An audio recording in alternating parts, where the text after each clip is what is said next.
Confira o que tem sido feito pelos pesquisadores da UFOP durante este período de quarentena.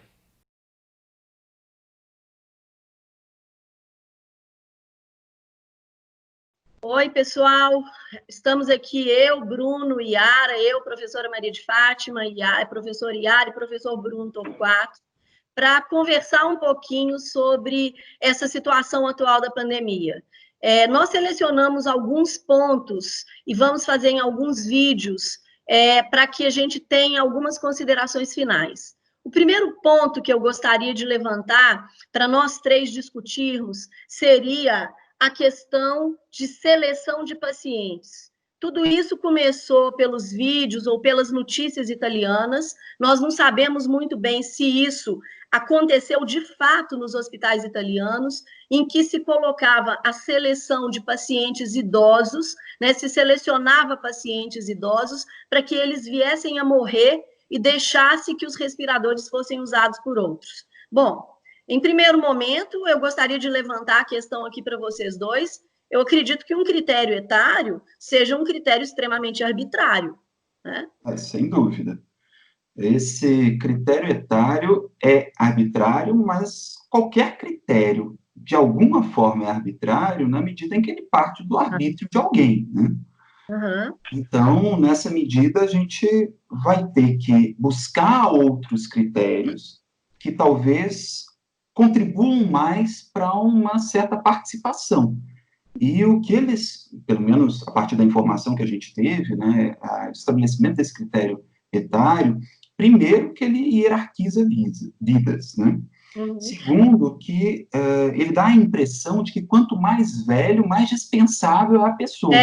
Exato, a prescindibilidade da vida. Quer dizer, nós estamos diante, principalmente no Brasil, um país que a população ela está envelhecendo cada dia mais, essa ideia de se colocar o idoso, o velho, nessa linha de frente para morrer, ela nos choca muito, né? Sim. É uma ideia de uma prescindibilidade da vida. Esse é um ponto interessante. E na Europa, a gente já tem uma maioria de velhos, né?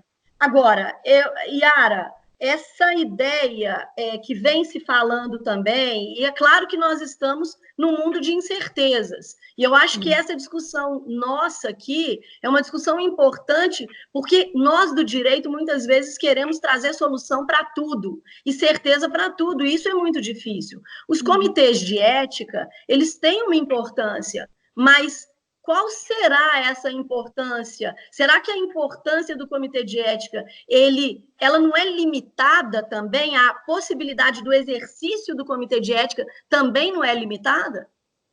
Sim, acredito, né, pelo que a gente vem vendo e discutindo, que os comitês de ética, os comitês, né, eles têm, sim, um papel muito importante diante dessas situações como essa que estamos vivendo da pandemia mundial, né, do Covid-19. Contudo, nos parece que naquele momento ali de decisão final, né, vamos desligar o aparelho, vamos escolher quem vai utilizar o aparelho, vamos liberar o leito, não nos parece que nesse momento seja adequada a participação ou a chamada, né, do comitê para que ele participe e dê uma decisão.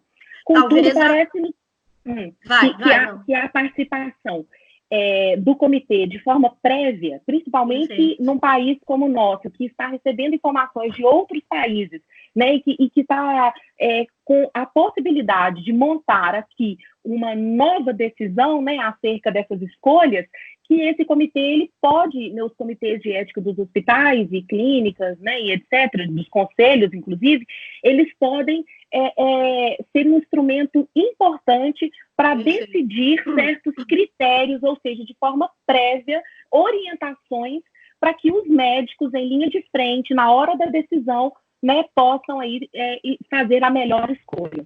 Na verdade... O que a Yara falou, porque realmente é isso, são orientações. Porque qualquer decisão a priorística é do médico, né? Claro. Não, isso... e na verdade... A gente poderia pensar que essas decisões elas devem ser o mais compartilhadas possível. Claro. Mas isso não quer dizer que isso vai acontecer. né? Nós Não. temos que...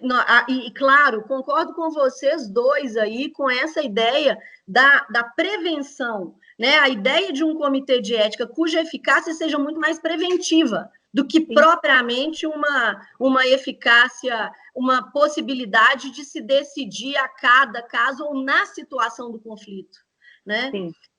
Eu concordo, sim. Uma outra questão que me choca muito é, muitas vezes, a gente pensar na possibilidade de uma pessoa decidir se ela vai ser levada ou não para um respirador. Vejam bem, nós sempre falamos, nós três aqui, seja pelo CEBID, seja nos novos estudos de responsabilidade civil voltados para o IBERC, na possibilidade também da manifestação da vontade de uma pessoa, uma manifestação de vontade livre, um termo de consentimento livre, esclarecido e etc. e tal. Mas isso dentro de uma situação normal. Agora vamos pensar numa situação de um idoso ou de qualquer outra pessoa que se chegue num hospital, e aí, para pensar numa situação dessa, é muito importante a gente se colocar no lugar do outro ou a gente pensar nos nossos próprios familiares. Né? Eu levando o meu pai, eu levando a minha mãe para um hospital, ou eles sendo levados para um hospital, e de repente alguém perguntar para eles assim, olha, você quer liberar seu respirador e seu leito para uma pessoa mais jovem que você? Você quer, o senhor pretende, o senhor quer morrer no lugar de outro com um fim altruísta, né? É algo que choca muito a gente. Será que uma diretiva antecipada resolveria o problema? Olha, eu acho que a primeira questão de autonomia, ela é uma questão realmente muito difícil, porque é um exercício que tem que ser feito perante alguns requisitos. Caso contrário, a gente não tem consentimento livre e esclarecido. Então, para que haja realmente essa liberdade, nós temos que falar que esse exercício da autonomia se dá numa circunstância em que a pessoa tem consciência e liberdade suficiente para não só decidir, mas entender quais são as consequências da sua decisão. Sim. Então, se uma pessoa, previamente, antes mesmo de ter a doença, já decide o seu fim, como numa diretiva antecipada de vontade, olha, isso não seria viável. Primeiro, porque a diretiva antecipada de vontade, ela se volta para situações em que, posteriormente, você não vai ter a possibilidade de decidir. O que nem sempre vai ser o caso. Ou seja, às vezes, depois, eu terei ainda a possibilidade de decidir. Além do mais, na diretiva antecipada de vontade, a gente sempre vai ter a possibilidade de revogação até o último momento em que você pode exprimir a sua vontade.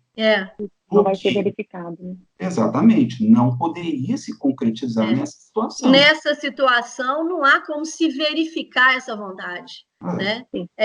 Então, de qualquer forma, essa transferência ou essa DAV, nesse momento, ela acaba não sendo um instrumento adequado, primeiro, porque ela pode ser revogável a qualquer tempo, né? E em tempos de pandemia, como que nós poderíamos aferir tudo isso? Nem seria, então, uma diretiva antecipada de vontade. Né? Talvez algum outro instrumento, né? Enfim, né? Mas que também não caberia. Né? Até porque retira a liberdade da pessoa. Né? No final das contas, ela decide sob pressão. Mas vamos sair aí não é livre. Então vamos sair dessa ideia de DAV também, mas para trazer a situação de uma pergunta num caso concreto. Né? Chega-se no hospital e se pergunta a pessoa, quer ou não quer? Ora, ela também pode estar sob uma pressão violenta, buscar demais um altruísmo dessa pessoa para que ela abra mão da própria vida, né? Em benefício de outras pessoas, e a fragilização desse exercício de autonomia está clara. Sim, é o contexto, né? Onde realmente parece que isso chegou a acontecer na Itália, por exemplo, no hospital de Bérgamo, o ambiente ali já é um ambiente tão pesado que o simples fato de alguém entrar e estar naquelas circunstâncias, vendo pessoas ao lado morrerem, e aí ele recebe uma pergunta dessa, Olha, é uma pergunta desumana. Desumana, fere a dignidade humana, né? Olha, gente, eu fiz algumas considerações aqui a partir da fala de nós três e da fala de vocês e da minha fala, e eu acho que dá para a gente finalizar isso daqui com essas proposições, não digo proposições, mas algumas considerações, vejam se vocês concordam. Então, sobre essa ideia de seleção de pacientes, primeira, qualquer etário tende a ser arbitrário. O critério etário é arbitrário porque cria-se a falsa ideia da prescindibilidade do idoso. Elenquei ele aqui num primeiro momento porque é o que mais é falado. Uma segunda consideração que eu acho que a gente pode chegar. Comitês de ética são importantes. Todavia, eles funcionam muito mais ou têm mais eficácia de forma preventiva. Seria uma segunda consideração que nós poderíamos chegar. A terceira, as DAV, elas não seriam um instrumento adequado porque são revogáveis a qualquer momento. E no caso específico da pandemia, não se admitiria tal revogação. Uma outra construção aqui que nós poderíamos concluir. Transferir a decisão para um paciente sobre a sua intubação para liberar respiradores ou leitos, né, para outras pessoas, estando ele sob uma pressão, descumpriria os requisitos do exercício da autonomia. Certo? E nós também falamos sobre que as decisões compartilhadas, quer dizer, quanto mais compartilhadas as decisões, melhor. Sempre que possível, há que se compartilhar essas decisões. Eu acho que a gente pode terminar concordam com tudo isso aqui? Sim. Eu acho que a gente pode terminar esse papo aqui com uma fala que é até do padre Márcio Paiva, da PUC Minas, em que ele diz que o chão da vida é cheio de incertezas. E é isso, nós temos muita coisa para falar, mas a gente está diante de muitas incertezas. Eu acho que esse primeiro encontro foi legal. Sim. Foi ótimo. Tchau, tchau. Tchau.